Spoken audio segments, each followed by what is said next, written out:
boys generation was only but I love you, I love you too. Shut your face. Data.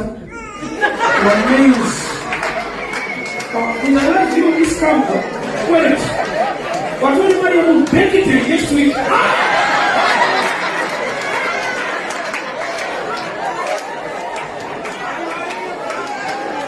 Come on, I love you too. Anybody will.